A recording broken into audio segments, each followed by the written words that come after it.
Gini, ini pertanyaan yang udah ditanyakan ke saya berpuluh-puluh tahun nih, ya.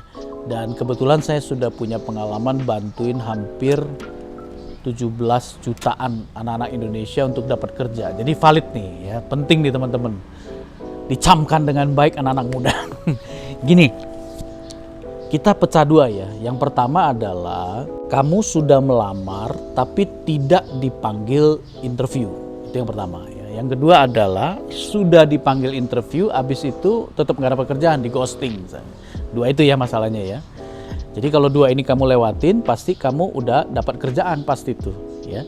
Jadi yang pertama dulu nih ya, soal Pak saya udah ngelamar nih Pak ya, lamaran udah banyak ya. Kemarin ada yang udah, apalagi kalau ngelamarnya manual tuh ya, pakai amplop coklat, itu kan biayanya banyak tuh ya.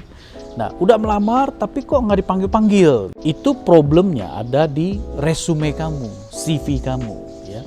Makanya saran saya pertama, kalau bisa CV-nya jangan manual lagi ya.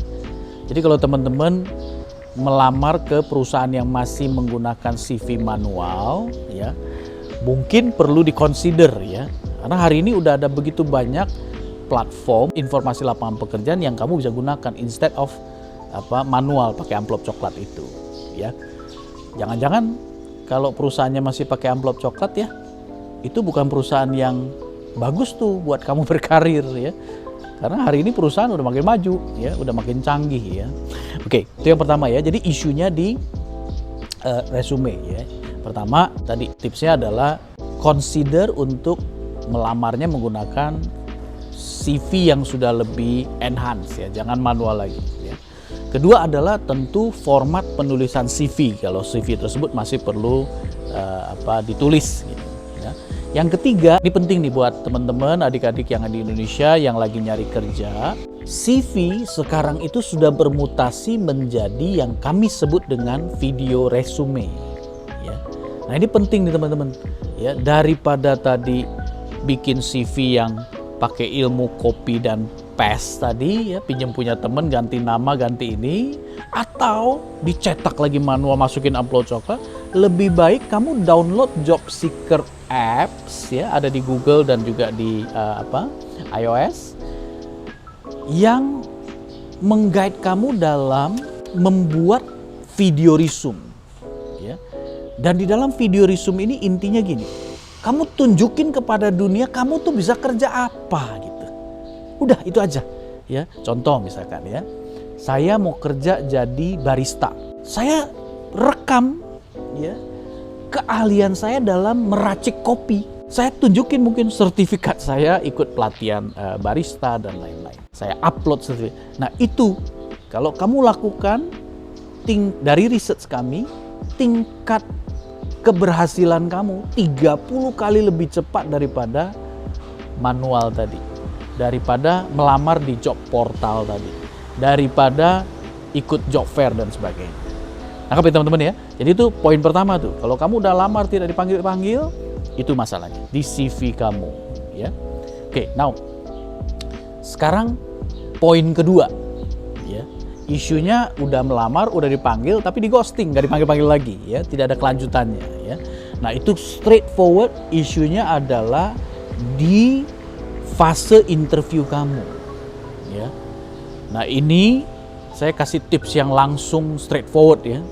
Data point atau jadi materi untuk interviewer membuat keputusan lebih lanjut itu 75% adalah karena soft skill ya, personality, behavior ya.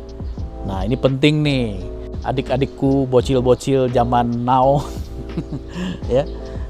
Saya tahu generasi ini makin hari makin luar biasa pintar, makin luar biasa cepat ya, karena kalian adik-adik you terpapar teknologi, you terpapar informasi jauh lebih cepat daripada generasi saya ya.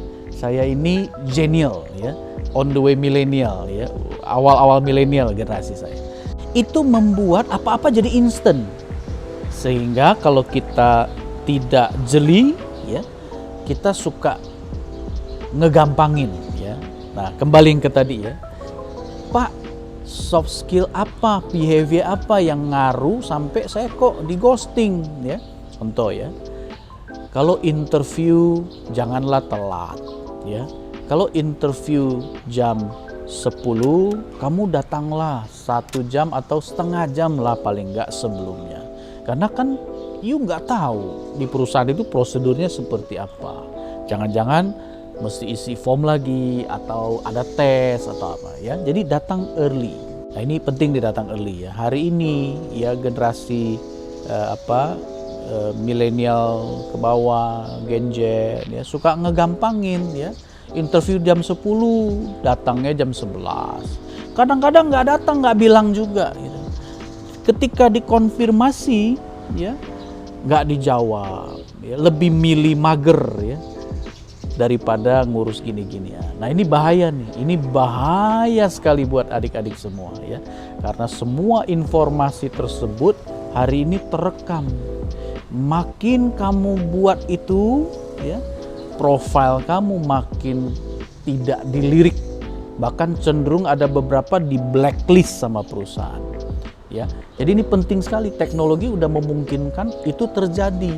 Jadi kamu mesti hati-hati ya. Itu baru soal telat dan tidak telat tuh ya.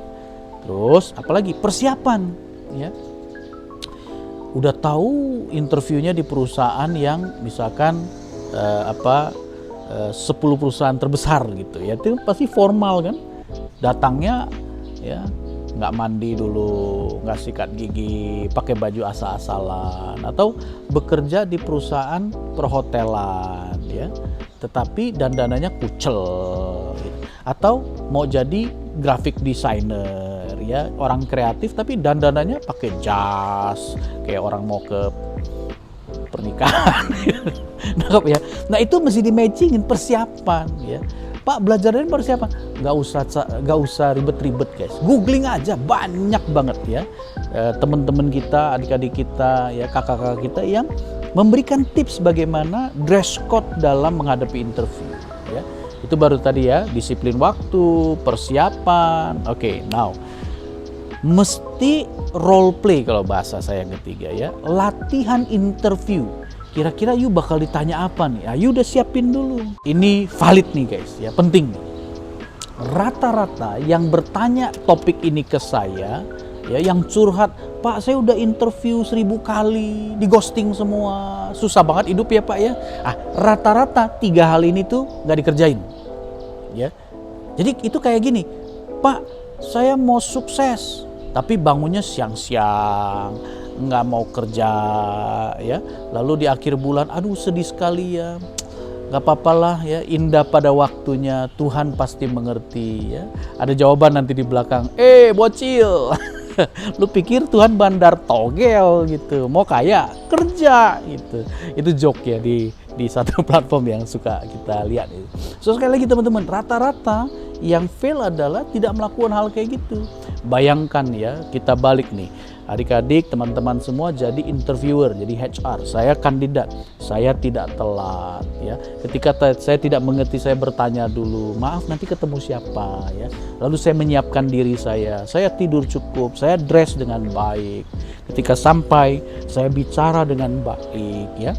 Udah ada persiapan, ketika ditanya ini contekannya ini, saya jawabannya ini gitu. Dan sincere ya, yang terakhir apa adanya. Saya jamin itu akan membuat kamu jauh lebih cepat keterima kerja ya. Jadi jangan ngeluh dulu teman-teman. Ini lagi musim pilpres nih kan, debat capres cawapres kan gitu ya. Ketika ditanya tanpa persiapan, kadang-kadang egonya keluar gitu. Ya, jangan gitu juga lah ya. Ya nggak semua kita tahu ya, kalau nggak tahu jangan sok tahu. nggak harus, kalau menurut saya ya, ini pribadi ya. Kalau ditanya pertanyaan yang memang kita nggak tahu ya, kita bilang aja nggak tahu gitu ya. Ya tentu dengan cara yang tepat ya. Minta misalkan Anda melamar sebagai seorang graphic design, lalu interview menanyakan, kamu tahu tentang laporan keuangan? Itu kan beda jauh tuh ya. Jadi jangan coba dijawab supaya kelihatan pintar, nanti malah kebalikannya, nggak pintar tuh ya. Kadang-kadang itu pertanyaan perjebakan juga kan. Jadi jawab aja, maaf saya literate-nya itu adalah graphic designer, saya kurang mengerti pembukuan. Tapi kalau Bapak Ibu perlu saya mengerti itu, kasih saya waktu, saya bisa pelajari dengan baik, I'll get back to you. Itu you udah win tuh teman-teman kalau kayak gitu. Mau bicara nego gaji dan lain-lain, kamu udah punya bargaining power gitu ya. Saya pikir itu adik-adik ya. Jadi yang paling terakhir nih ya, jangan stres juga. Ya saya tahu ini ada 8 jutaan ya orang-orang Indonesia yang masih menganggur. Ya mudah-mudahan dengan pemimpin yang baru, saya pikir Pak Jokowi sudah melakukan yang terbaik. Nah yang berikutnya ya mudah-mudahan kita berharap kita do something ya supaya angka 8 juta pengangguran ini bisa mulai turun dan sampai nggak ada lagi yang nganggur di Indonesia.